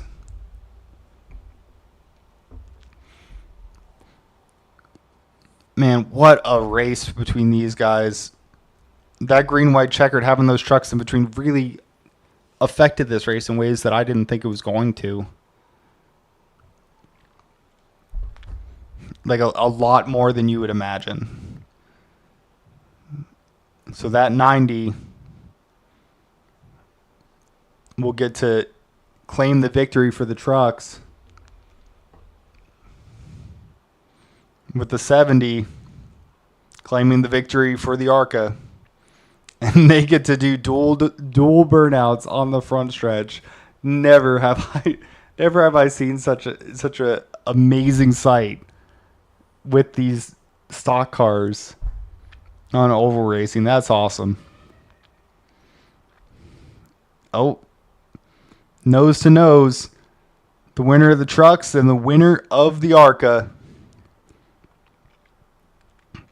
Do a little dance. Make a little love. Get down tonight. They have won the gamble today at Vegas. Congratulations, guys.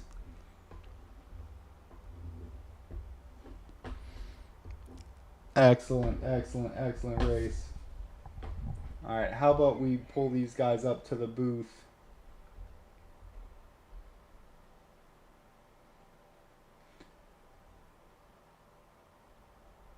Or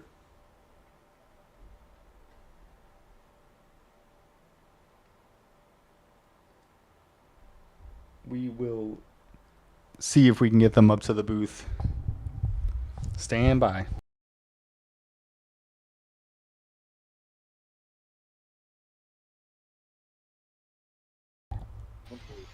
Can I get those guys up to the booth?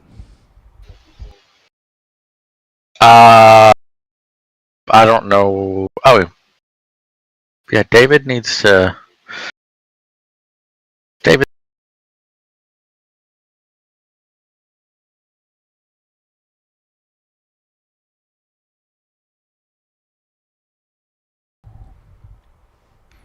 Right. Let's see if we can talk to our ARCA winner, Steve Whitmore.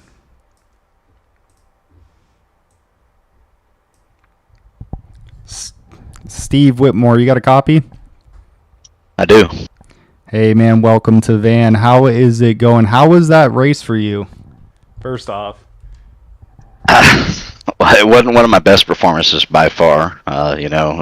Wiping myself out one time from getting loose and getting in myself into bad positions in other spots. So, but all in all, a win's a win. I'll take it. Yeah, when you came to that, well, first off, Vegas in general, I know is very loose on turn 4, so I couldn't blame you for getting loose on that, but it was very back and forth the entire night. Eventually some guys fell off, kind of getting damage, wrecking out connection issues. Good job getting through all the adversity. How did you feel coming to that green white checkered about your chances of winning with the trucks kind of being a buffer between you and Duna? That definitely played a huge role in letting me get away from Duna. I had damage. Duna had none that I'm aware of. I try to keep using a fast repair, but since I had no damage that was repairable on the truck, it was not taking my fast repair, so I was at an aero disadvantage. So I was kind of afraid that he was going to run me down and pass me with those 3 laps. But thank goodness the trucks held him up a little bit, and I was able to pull away. Yeah, it was definitely an impressive performance. I was making some comments. I saw you aero blocking some of the guys coming in, and having aero damage and being able to run away. I can definitely see where having the trucks in between as a buffer was definitely beneficial to you. How was it with having the 2 separate classes on track so far in this season for you? Are you a fan of it? Is it something you would like to see in future Winter Series, or is it something to where you're just like, hey, if there's a car in front of me, I need to pass them. That's all I care about. Having the 2 different classes adds a different spin, to something that's probably a little stale, whether you're racing a truck itself or an ARCA car itself or a Cup car itself. It's kind of stale, right? It's a cookie cutter track, raced it many years, but adding 2 different classes of cars in there, it kind of shakes it up. It even helped with California. It makes it a challenge. So the restarts, it seems like the ARCA car, you can shift a little bit quicker and get into the gas, and then you got to let off because you're going to smash the truck in front of you if there's one in front of you. But yeah, just racing with them, going into the corners, you can break away coming off of 2. Usually, you get 3 of them together, and you're the only ARCA car. I don't know. I think it'd be a different story. Yeah, definitely an interesting spin for oval class. I'd imagine the only leveling factor would probably be like a road course. That would be very interesting to see with both of these classes. All that being said, I wanted to say congratulations on the win, and I hope to see a lot more of how you race in the future. It's very cool seeing the way you drive. And do you have anybody that you would like to give a shout out to? You are on air, so anybody that is watching and listening, the floor is yours.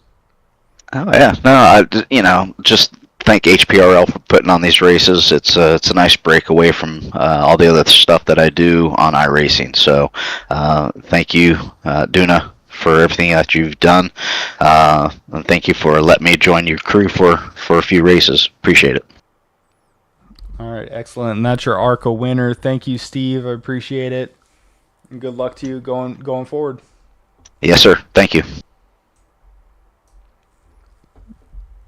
All right, and unfortunately, I think the truck winner, Mr. Whitmore, does not have his Discord up. So hopefully we can catch up with him next week, possibly.